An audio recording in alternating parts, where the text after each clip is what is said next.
Mas Anies, Mas Anies, Mas Anies, Mas Anies. Kok kisah perjalanan politik Anda itu seperti cerita atau kisah Nabi Musa dengan Fir'aun? Sejak awal kehadiran Nabi Musa itu sudah menjadi persoalan atau dicegah kelahirannya oleh Fir'aun. Merujuk dari kisah itu sepertinya mirip-mirip ketika ada diberhentikan menjadi dari Menteri Dignas. Saya sempat bertanya kepada sahabat saya Didi Rahbini, pasti Anda kenal Profesor Didik J. Rahbini yang kini menjadi Rektor Paramadina. Saya bilang, Mas Didi, kenapa sih Mas Anies kok diganti? Iya, katanya ada di Tenggarai Anies mempersiapkan diri untuk menjadi calon presiden. Mas Anies, Mas Anies. Tiba-tiba Anda menjadi gubernur. Itu pun dia mencegah Anda menjadi kandidat gubernur. Segala upaya dilakukan oleh Pak Lurah ya. Saya tidak menyebut dia sebagai Fir'aun. Saya menyebut dia Pak Lurah mencegah kehadiran atau Anies menjadi kandidat. Dan akhirnya terpilih. Kemudian ada upaya luar biasa untuk mencegah Anies Baswedan menjadi kandidat presiden. Jadi memang Anda ini sangat ditakuti oleh Pak Lurah. Persis kisah Fir'aun. Takut sekali dia dengan kehadiran Nabi Musa pada saat itu. Tapi karena Tuhan berkehendak, sebesar apapun kekuasaan Fir'aun tidak bisa membendung lahirnya atau hadirnya Nabi Musa yang saat ini yang menjadi kisah yang luar biasa itu. Mas Anies, Mas Anies, berbagai upaya untuk mencegah KPK digunakan, Anda kemana-mana juga dihalau, atau Anda kemana-mana dicegah. Segala upaya dilakukan oleh Pak Lurah.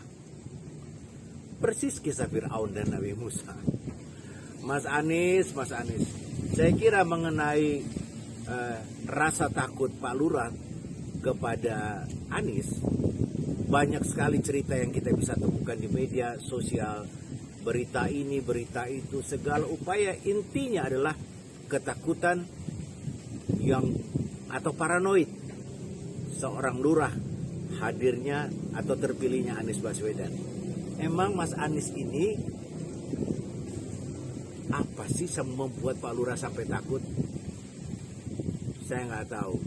Tapi yang pasti jika kita mengikuti seluruh narasi yang dibangun atau disampaikan oleh Mas Anies atau capres nomor 1 ini, memang sangat mengkhawatirkan.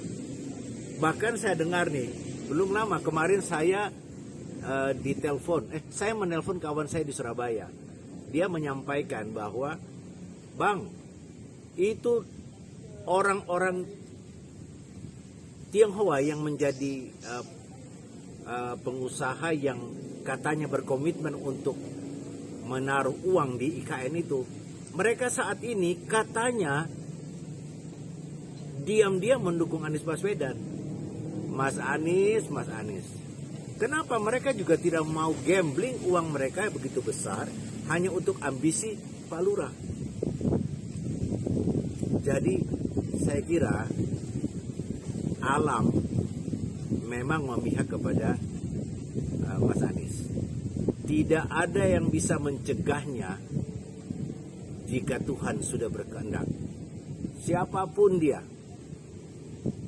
bansos diturunkan, aparat digunakan, ASN dimanfaatkan, kepala desa juga diteror dengan berbagai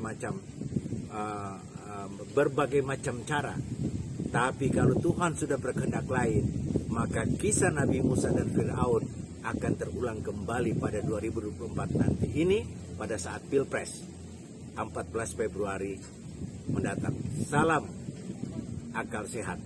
Tebalkan rasa keimanan kita, sensitivitas kita terhadap tanda-tanda alam perlu kita asah dalam rangka menanti kehadiran calon presiden yang baru sesuai dengan kehendak Tuhan.